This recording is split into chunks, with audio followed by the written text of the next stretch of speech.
दिल्ली में आज स्वच्छ सर्वेक्षण तकरीब का इनेकाद हुआ, जिसमें सदर जमहूरिया रामनाथ कोविंद ने शिरकत की और मुल्क में जो कि साफ सुथरे जुमरे में आने वाले शहर और रियासत हैं उनको एजाज से नवाजा गया। आपको बता दें, इस मर्तबा इंदौर शहर को फिर से सबसे साफ सुथरे शहर होने का एजाज हासिल हुआ है। सदर जमहूरिया रामनाथ कोविंद ने दिल्ली में मुनक्किदा स्वच्छ सर्वेक्षण तकरीब में इंदौर शहर को साफ सुथरे शहर के एजाज से नवाजा है। इसी तरह गुजरात के सूरत शहर को दूसरा मुकाम और आंध्र प्रदेश के विजयवाड़ा शहर को सफाई में तीसरा मुकाम हासिल हुआ है। छत्तीसगढ़ को मुल्क भर में साफ सुथरी रियासत का अवार्ड हासिल हुआ है।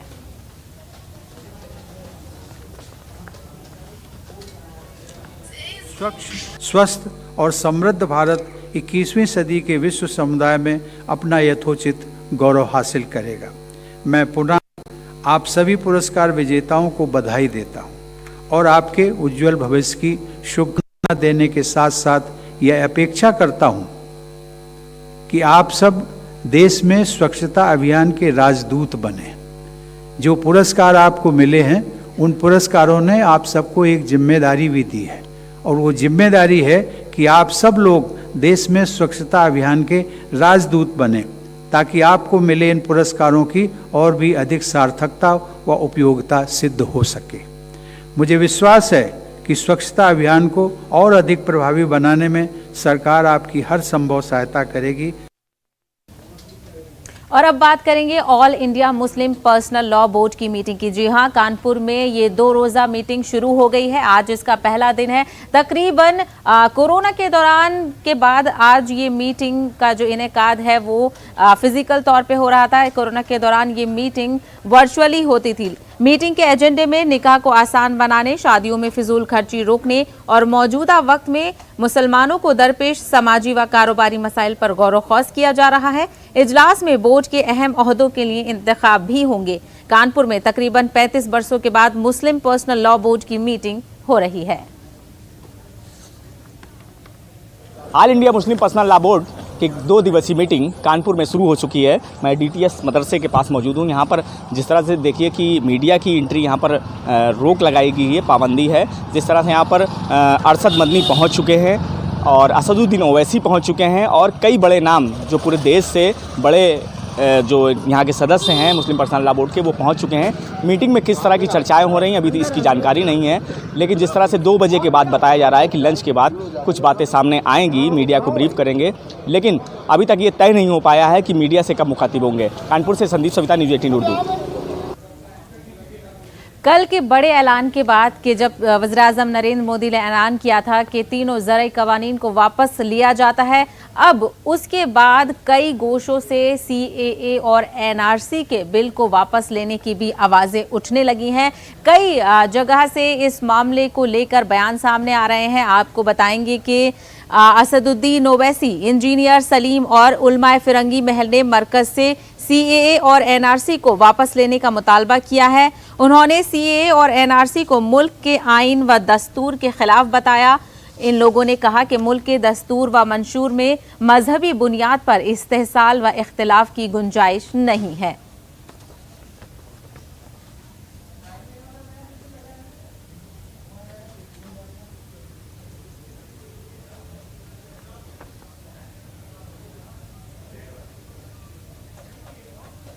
वहीं इस मामले को लेकर MIM सदर असदुद्दीन ओवैसी का बयान भी सामने आया है, जिसमें उन्होंने कहा कि अब वो दिन दूर नहीं है जब मरकज को CAA और NRC के बिल को भी वापस लेना होगा। उन्होंने कहा कि मोदी हुकूमत आवाम के सड़कों पर उतरने से डरती है, एहतजाज करने से डरती है। उन्होंने ज़रई कवानीन की वापसी को किसान एहतजाज की कामयाबी करार दिया। डरती है जब जनता रोड पर निकलकर प्रोटेस्ट करती है, और ये दूसरा एग्जाम्पल है कि पहले तो CAA NRC का प्रोटेस्ट आपने देखा कि पूरे देश में मुसलमानों के साथ सेकुलर लोग ठहरे, अभी तक रूल्स नहीं बने उसके। दूसरा ये किसानों का आंदोलन, तो ये यकीनन किसानों के आंदोलन की, किसान के तमाम किसानों की ये कामयाबी है। शायर ने सही कहा था कि दहन पर है उनका गुमान कैसे कैसे, कलाम आते हैं दरमियान कैसे कैसे, ज़मीनो चमन गुल खिलाती है क्या क्या, बदलता है रंग आसमां कैसे कैसे। तो वो दिन दूर भी नहीं है इंशाल्लाह जब मोदी सरकार CAA का कानून भी वापस लेगी।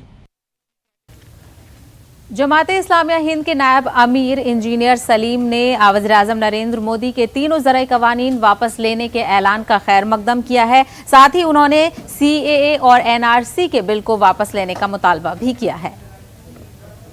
कृषि कानून वापस लिए गए हैं, इस पर हम खुशी का इजहार करते हैं कि वी आर हैप्पी और हम इसको वेलकम करते हैं कि ये कानून वापस ले लिए गए। लेकिन एक तरह से अफसोस भी है इस बात का कि 1 साल हमारा जो है पूरा आंदोलन चला और किसानों ने इतनी तकलीफें उठाई, सैकड़ों लोगों की जानें गईं, बहुत बड़ा धन और संसाधनों का नुकसान हुआ। तो ये मैं समझता हूँ सरकारों को चाहिए कि वो जब लोगों की तरफ से जब कोई बात उठे तो उसे सुनना चाहिए, उसको गंभीरता से लेना चाहिए और अगर लोगों की कुछ शिकायतें हैं तो उनको दूर करना चाहिए। तो ये एक अच्छी पहल है और इसको हम किसानों की धैर्य की, साहस की, शांतिपूर्ण आंदोलन की और डेमोक्रेसी की एक जीत हम मानते हैं।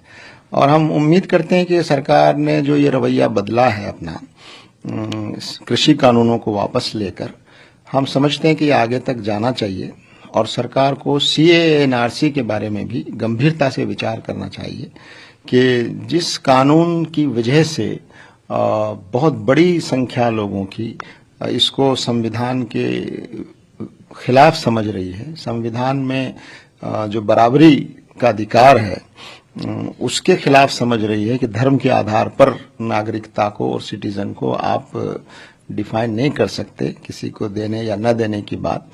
तो ये हमारे देश की और संविधान की एक पहचान है और एक बुनियादी सवाल है और जिस पर बहुत बड़ी संख्या में लोगों ने 1 साल तक उस पर विरोध किया। तो अभी भी वो लोगों की डिमांड बाकी है। तो मुझे उम्मीद है कि सरकार शायद इस पर गंभीरता से विचार करेगी।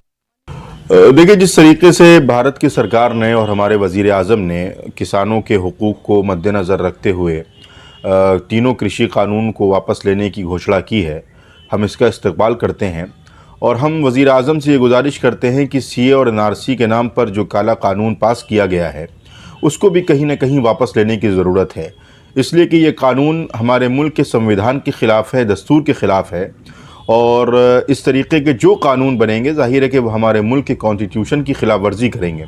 इसलिए जिस तरीके से कृषि कानून को वापस लिया गया है, CAA और NRC के कानून को वापस लेने की सख्त ज़रूरत है। मामले को लेकर मजीद बातचीत करेंगे। हमारे नुमाइंदे तारिक कमर इस वक्त हमारे साथ लखनऊ से जुड़ गए हैं। तारिक कमर, ज़राई कवानीन के बाद अब लोगों को उम्मीद उठ पड़ी है कि CAA और NRC के बिल पर भी हुकूमत कुछ गौर ख्वास करे और इसको वापस लेने की भी पर गौर ख्वास करे। क्या लगता है?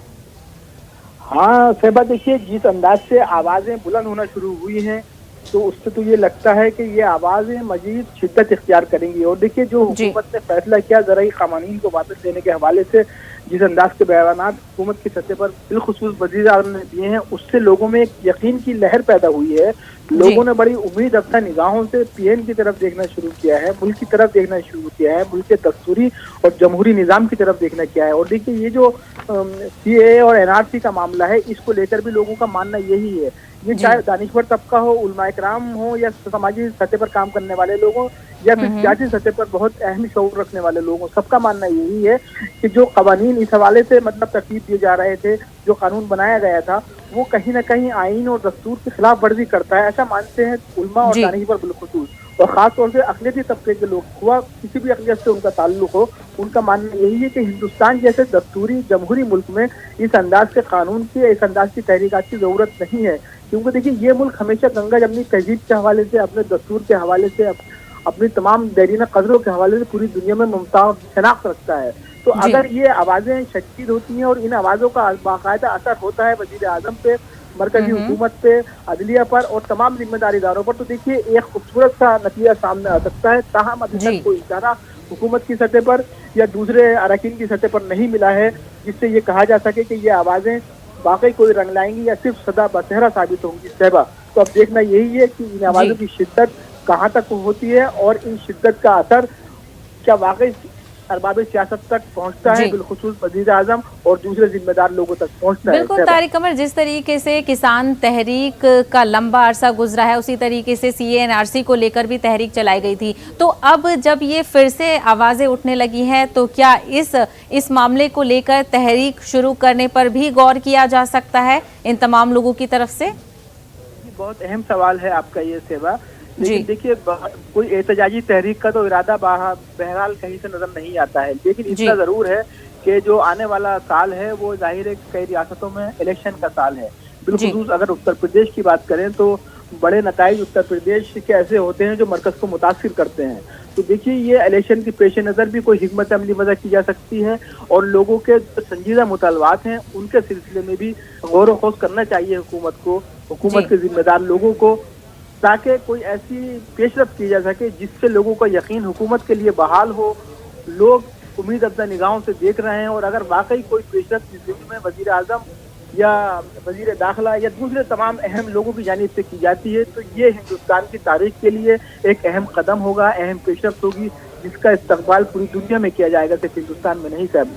जी बिल्कुल, वही जिस तरीके से ज़राई कवानीन के बिलों को मनसूख किया, कहीं ना कहीं एक उम्मीद सी बन गई है कि शायद इस पर भी गौर किया जाएगा। तो इस मामले को लेकर जो सियासी लीडरान हैं, क्या वो उम्मीद सही जता रहे हैं या फिर उनको कहीं ना कहीं निराशा ही हाथ लग सकती है? देखिए, अभी इस बारे में कुछ भी यकीन से कहना इसलिए मुनासिब नहीं है क्योंकि अभी आवाज़ें बुलंद हो रही हैं और अभी कहीं से ऐसा इशारा नहीं मिला है कि इन आवाज़ों पर मरकजी हुकूमत ने या अरबाब हुकूमत ने कोई गौर किया हो। तो देखिए, एक लहर है, ये लहर किस हद तक शिद्दत इख्तियार करती है, सियासी ऐवानों तक किस अंदाज में पहुंचती है, जिम्मेदार लोगों तक किस आवाज़ में पहुंचती है, इस बात पर मुनहसर होगा कि आने वाला वक्त क्या पैगाम लेके आ रहा है। और ये भी बताएगा आने वाला वक्त कि मौजूदा मरकजी हुकूमत, मौजूदा हमारा सियासी निज़ाम अक़लियतों के लिए किस हद तक संजीदा है और आने वाले इलेक्शन के लिए किस हद तक संजीदा है। सहबा बिल्कुल, तो वही MIM सदर असदुद्दीन ओवैसी ने भी यही कहा कि अब वो दिन दूर नहीं जब हुकूमत को ये बिल भी वापस लेने होंगे। तो इसमें देखना ये होगा क्या वाकई हुकूमत इसको लेकर कुछ फैसला लेती है या नहीं। तारिक कमर, हमसे बात करने के लिए बेहद शुक्रिया। न्यूज रूम लाइव में फिलहाल रुकेंगे एक छोटे से ब्रेक के लिए, जल्द लौटेंगे कुछ और खबरों के साथ। हमको बचानी है ये जिंदगानी। हम भारत के वासी एक स्वच्छ और स्वस्थ विश्व बनाने का, हर रोग से लड़ने का, सफाई की ओर बढ़ने का और भारत के हर वासी को साफ पानी और प्रसाधन सुविधाएं दिलाने का प्रण लेते हैं।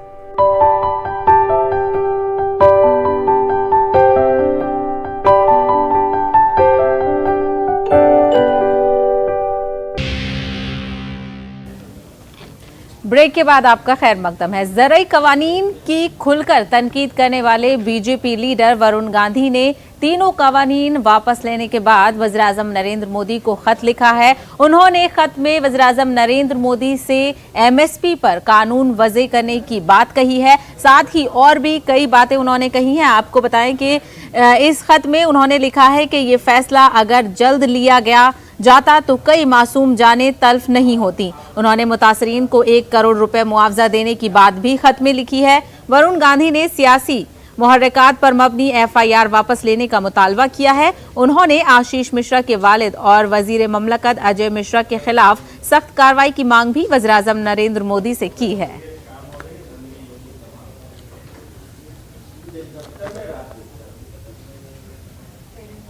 मरकजी हुकूमत के ज़राई कवानीन को वापस लेने के फैसले के बाद आज कांग्रेस की जनरल सेक्रेटरी प्रियंका गांधी ने प्रेस कॉन्फ्रेंस की। इस प्रेस कॉन्फ्रेंस में प्रियंका गांधी ने कई मामलों को लेकर बातचीत की और उन्होंने PM नरेंद्र मोदी के लिए एक खत भी लिखा, जिसमें उन्होंने लखीमपुर सानेहा को लेकर कार्रवाई करने का मुतालबा भी किया है। आपको बता दें कि प्रियंका ने हुकूमत के फैसले का खैर मकदम किया। साथ ही प्रियंका ने PM मोदी को एक मकतूब लिखकर लखीमपुर सानेहा में कार के नीचे कुचल कर मरने वाले किसानों के अहले खाना के साथ इंसाफ का मुतालबा किया है। प्रियंका गांधी ने कहा कि अजय मिश्रा के बेटे जो कि इस मामले में मुलजिम हैं, उन पर सख्त कार्रवाई की जानी चाहिए। आइए प्रियंका गांधी ने क्या कुछ कहा है वो सुन लेते हैं। कॉन्फ्रेंस है इस विषय में मैंने उनको एक पत्र लिखा है। आपके माध्यम से मैं उस पत्र को देश और प्रदेश के सामने रखना चाहती हूँ। आदरणीय प्रधानमंत्री जी, नमस्कार। लखनऊ आगमन पर आपका स्वागत। कल आपने 3 काले कृषि कानूनों को किसानों पर थोपने के अत्याचार को स्वीकार करते हुए उन्हें वापस लेने की घोषणा की। मैंने अखबारों में पढ़ा है कि आज आप लखनऊ में होने वाली डीजीपी कॉन्फ्रेंस में देश की कानून व्यवस्था संभालने वाले आला अधिकारियों से चर्चा करेंगे।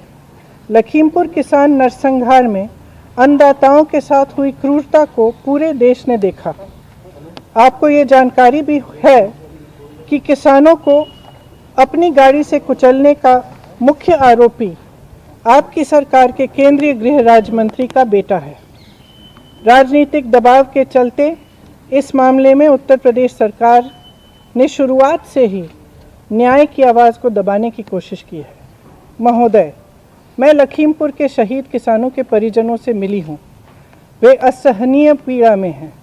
सभी परिवारों का कहना है कि वे सिर्फ अपने शहीद परिजनों के लिए न्याय चाहते हैं। देश की कानून व्यवस्था। मरकजी वजीर मुख्तार अब्बास नकवी ने अपोजिशन खुसूसन के कांग्रेस पार्टी को तनकीद का निशाना बनाया। उन्होंने कहा कि कांग्रेस पार्टी किसानों को लेकर संजीदा नहीं है, वो किसानों की आड़ में घिनौनी सियासत कर रही है। करने के लिए हैं केंद्रीय मंत्री मुख्तार अब्बास नकवी जी। सर, कल कृषि कानूनों को प्रधानमंत्री जी ने वापस ले लिया, कहा कि देश के लिए फैसला ले रहा हूं, लेकिन राहुल गांधी उसको अहंकार बता रहे हैं। अखिलेश यादव कह रहे हैं कि हमारी जो यात्रा चल रही है उससे सरकार डर गई है। देखिए, ये लोग अन्नदाताओं के सरोकार के प्रति कितने संवेदनशील हैं, खुद उनकी सियासत और उनकी सवाल इसका जवाब दे रही है। उससे भी दुख की बात यह है कि कुछ लोग अन्नदाताओं के सरोकार पर सांप्रदायिक तड़का लगाने की कोशिश कर रहे हैं। ये अनफॉर्चुनेट है, दुखद है।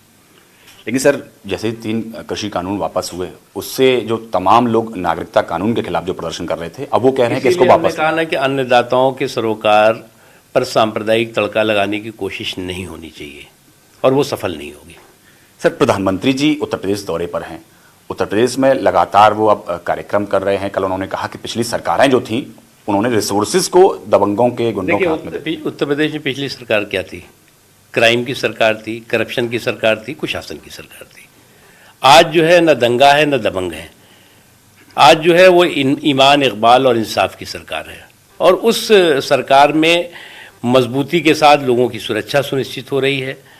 ये बात सही है कि जो गुंडे हैं, अराजक तत्व हैं, क्रिमिनल्स हैं, वो अपने आप को असुरक्षित महसूस कर रहे हैं, तो उनके आका भी अपने आप को असुरक्षित महसूस करेंगे। धन्यवाद हमसे बात करने के लिए। कैमरा पर्सन जगदीश के साथ पवन गौड़, नेटवर्क 18।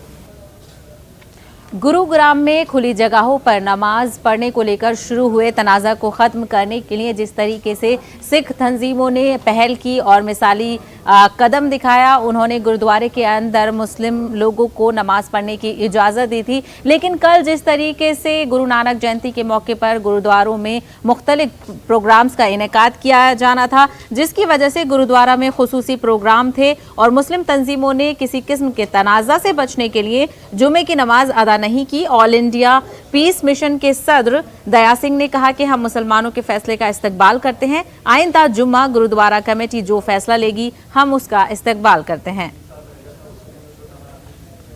हमारे कमेटी ने यह फैसला किया था कि अगर मुसलमानों को दिक्कत आ रही है तो हम अपना दरवाज़ा खोलते हैं और यहाँ बैठकर नमाज अदा करें। तो हमने ये किया था, उसके लिए उन्होंने कहा और हमने कहा कि आओ मिलकर बैठें और नमाज अदा यहाँ करें।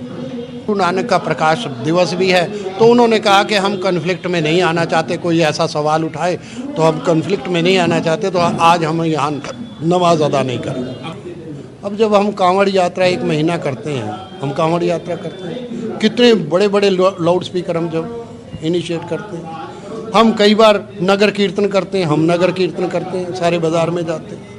इसी तरह सूर्य नमस्कार की जैसे बात की, पार्क में आज भी सूर्य नमस्कार लोग करते हैं। तो ये चीज़ें जो हैं ये विवाद का विषय न है तो ज़्यादा अच्छा है। हर चीज़ के लिए सरकार तो हमारी बनाई हुई है ना, हमारे वोट सरकार बनी है, तो सरकार को तो जो हम कहेंगे चाहिए तो ये था कि हम आपस में बैठकर इस कन्फ्लिक्ट को दूर कर चाहिए था कि भाई आप भी कर ले हम भी कर लें, किसी को कोई इतराज नहीं। पर जाकर आप जानबूझकर कोई नमाज अदा कर रहा है तो वहाँ शोर शराबा पैदा कर दें, उसका क्या फ़ायदा। गुड़गांव एक शांति इलाका था, लेकिन कुछ लोग पिछले 2 साल से इन लोगों को दंगा फसाद करने के चक्कर में है, जो गुड़गांव इलाके के लिए ठीक नहीं है। मैं मुसलमान भाइयों को अपनी जगह में, प्लाट में जो मेरा शीतला कॉलोनी में है, उनको नमाज अदा करने के लिए देता हूं, ताकि ये उस प्लाट में अपनी नमाज अदा कर लें और हम गुड़गांव में बिल्कुल भी माहौल खराब नहीं होने देंगे। न्यूज रूम लाइव में फिलहाल इतना ही। मजीद ताज़ा खबरों के लिए देखते रहिए न्यूज़ 18 उर्दू। दीजिए इजाजत, आदाब।